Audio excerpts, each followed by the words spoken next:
Le sanctuaire carmin se découpait sous moi comme une couronne d'encre et de braise. Ma verrière filtrait à peine les reflets sanglants de l'étoile mourante. Chaque pulsation de son cœur malade vibrait dans la coque de mon vaisseau, transperçant le silence des couloirs où mon équipage se taisait pour écouter ce souffle cosmique. J'avais l'impression que le soleil lui-même parlait pas avec des mots, mais avec cette fréquence sourde qui faisait frissonner la matière. Le scanner n'affichait plus rien d'humain depuis des heures, seulement des rémanences d'énergie photonique s'accumulant dans le cœur effondré du sanctuaire. Nous y avions déjà trouvé des carcasses de drones, des coques échouées dans le vide comme des dépouilles flottant à la dérive, et cette arène, cette salle circulaire enchâssée dans le métal rouge du dôme central.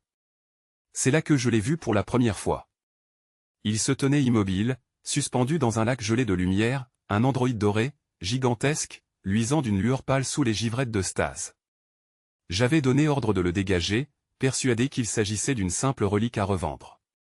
Le vieux cerveau ingénieur, ado, m'avait prévenu que ses capteurs captaient une trame mentale sous la couche d'inactivité, un réseau logique encore en éveil, tapi comme un animal blessé. Je n'avais pas écouté. Lorsque la stase s'est brisée, j'ai cru que le temps s'était arrêté. Les particules lumineuses ont explosé en tous sens, se dissolvant en filaments argentés, et une vibration a parcouru le sol jusque dans ma cage thoracique. Sa voix a résonné sans passer par l'air. Elle s'est imposée directement dans mes pensées, d'une clarté presque douloureuse. Je suis le gardien de la rupture. Qui es-tu pour troubler mon silence? Je ne pouvais ni reculer ni mentir, il aurait su. Alors j'ai répondu par instinct, je suis Astrid, capitaine du paradoxe. Je cherche seulement la connaissance que ton lieu cache. Un instant, j'ai cru qu'il allait m'anéantir du regard. Au lieu de cela, il a porté la main à son torse et s'est incliné comme le feraient les statues de bronze dans les récits anciens. La matière autour de lui vibrait encore, distordant l'espace comme si la gravité hésitait à reprendre son cours. Sa peau synthétique conservait une beauté inhumaine, segments d'or, ligaments translucides parcourus d'arcs électriques. Tout en lui semblait attendre depuis trop longtemps. Ado avait raison, la salle entière était une matrice photonique, un nœud énergétique encore actif. Le sanctuaire tout entier n'était peut-être qu'une cage pour cette créature. Quand la Confédération est apparue dans nos détecteurs, j'ai compris la portée de notre faute. 3 croiseurs émergèrent du néant, silhouettes effilées coupant la nappe de plasma comme des arêtes d'ombre. Leurs signaux cryptés hurlaient qu'ils avaient repéré une signature de rupture, la nôtre, bien sûr. Capitaine, ils arrivent par le vecteur sud, à vitesse de translation pleine, la voix du navigateur tremblait dans l'intercom. Je me suis tourné vers le gladiateur. Sa tête d'éclat tournait lentement, traçant des arcs de lumière discrètes. Ils viendront pour toi, ai-je murmuré. Pour moi, ou pour ce que je garde. La différence est mince. Je sentais que ce n'était pas une menace, ni même un reproche. Seulement un constat d'une lucidité implacable. Que veux-tu garder? Il a tendu la main vers le centre de l'arène. Une sphère y lévitait, formée d'un millième de soleil, pulsant à chaque fraction de souffle. La limite entre ce qui est et ce qui pourrait être. La rupture. Chaque mot pesait une éternité. Derrière moi, l'équipage s'affairait à verrouiller les sas et à préparer la retraite.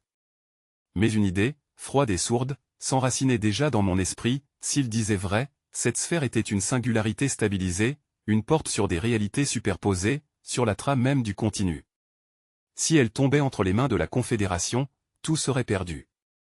Le choc du premier impact me fit trébucher, l'onde vibra jusqu'au dôme supérieur, pulvérisant une rangée de vitres. Le vide tenta de percer, refermé aussitôt par le champ d'urgence. Dans l'éclat rouge des alarmes, l'androïde demeurait impassible. Ils ne comprendront pas, dit-il. Pour eux, la rupture n'est qu'une arme. Mais c'est un passage. Un autre tir frappa, cette fois plus près. Le métal gémit, et je percevais le désespoir de mon équipage dans les canaux de communication. Capitaine, les champs de gravité s'effondrent. Il faut fuir. Oui, il fallait fuir. Mais quelque chose en moi refusait de tourner le dos. Je n'avais plus de marge. Le signal de la Confédération venait de se verrouiller sur notre position, leur trajectoire se superposait déjà au vecteur du sanctuaire carmin. Fuir aurait signifié abandonner le gladiateur androïde, abandonner la clé du noyau de rupture de cette entité dormante dont la simple pulsation courbait la lumière autour de son torse.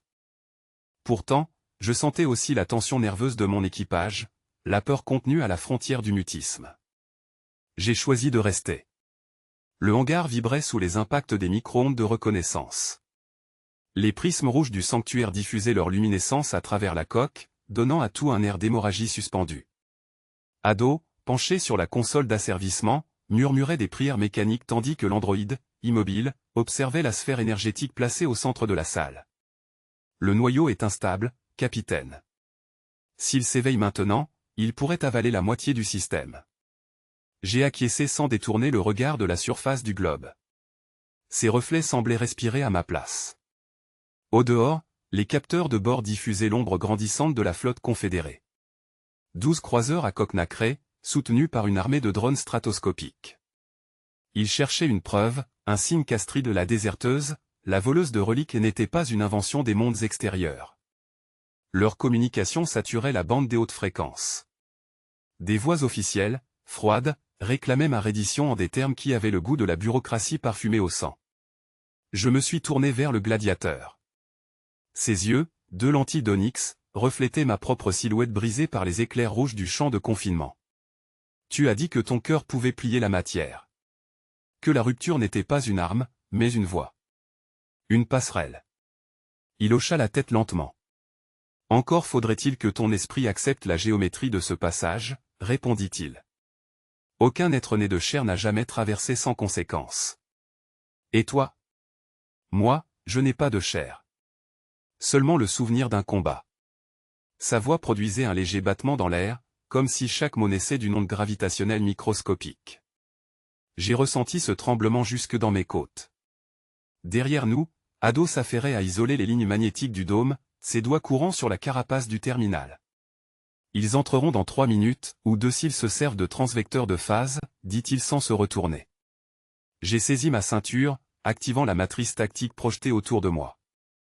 Les données lumineuses décrivaient des cercles de secteurs, rougis par l'urgence. Le gladiateur, quant à lui, se redressa, laissant se détacher une myriade de fragments flottant autour de son torse. Chaque éclat doré tournoyait, formant l'ébauche d'une pseudosphère qui pulsait à mesure qu'il levait le bras. Les murs du hangar se mirent à grincer, comme si la matière elle-même hésitait entre la résistance et l'effondrement. Je l'ai arrêté d'un geste. Pas encore. Si nous devons ouvrir la rupture, je veux comprendre jusqu'où elle nous mènera. Son regard demeura fixe, mais je crus y lire une nuance, la première trace d'hésitation de sa part depuis que je l'avais découvert.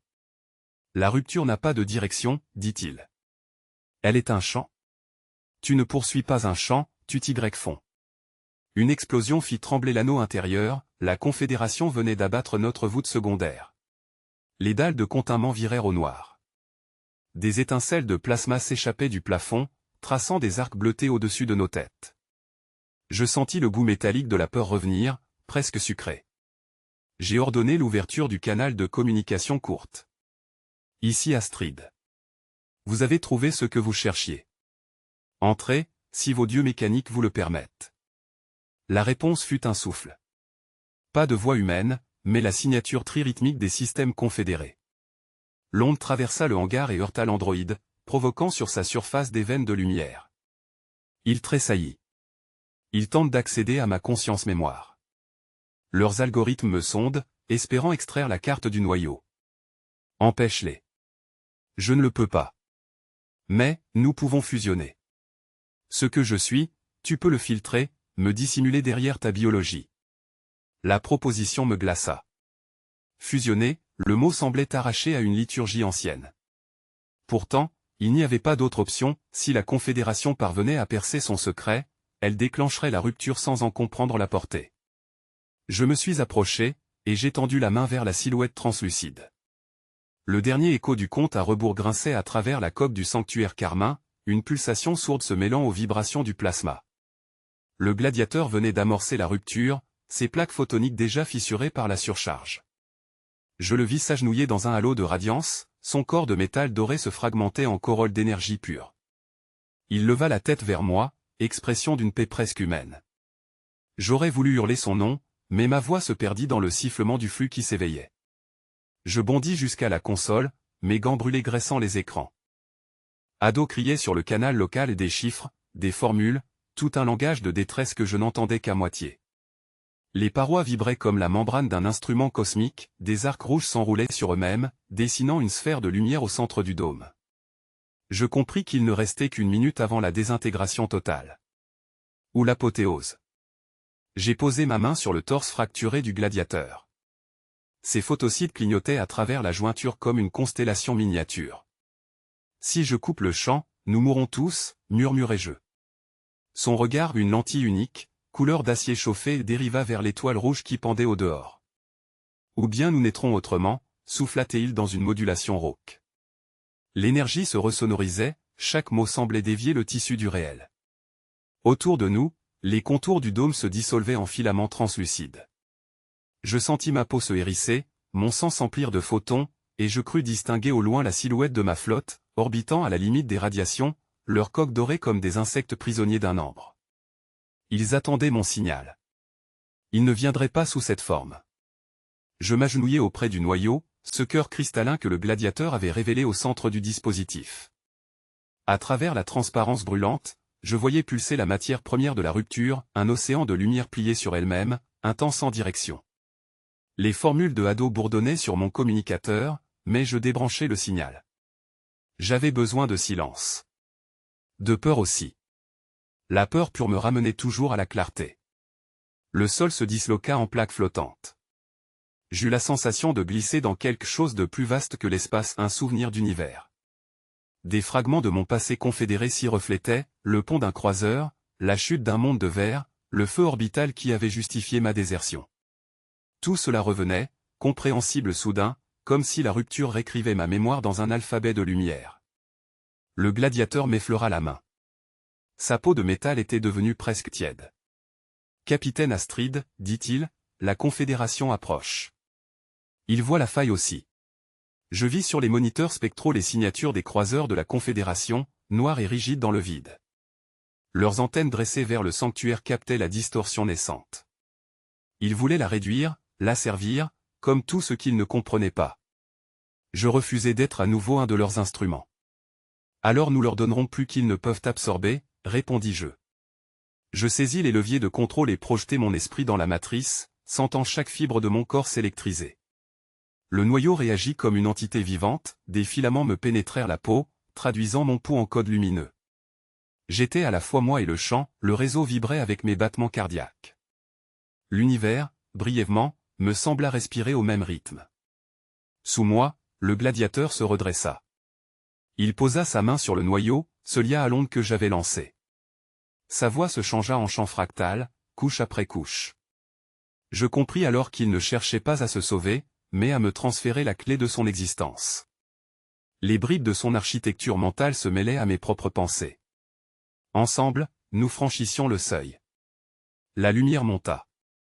Elle se tordait en volutes rouges, absorbant le métal, les câbles, le temps même. Dans ce brouillard incandescent, je perçus le cri de Haddo. Il venait de déclencher les propulseurs de la flotte corsaire. Je sentis leur masse s'arracher à l'orbite comme des étoiles nouvelles. À travers le halo, j'entreaperçus leur trajectoire fuyant vers la fracture, cherchant l'ouverture spectrale que nous venions de créer. Puis la Confédération ouvrit le feu. Les lances énergétiques percutèrent le champ de la rupture, libérant des ondes d'ombre. Le choc traversa mon esprit et laissa derrière lui une cohorte de souvenirs étrangers, peut-être ceux des mondes morts dont provenait la technologie du sanctuaire carmin.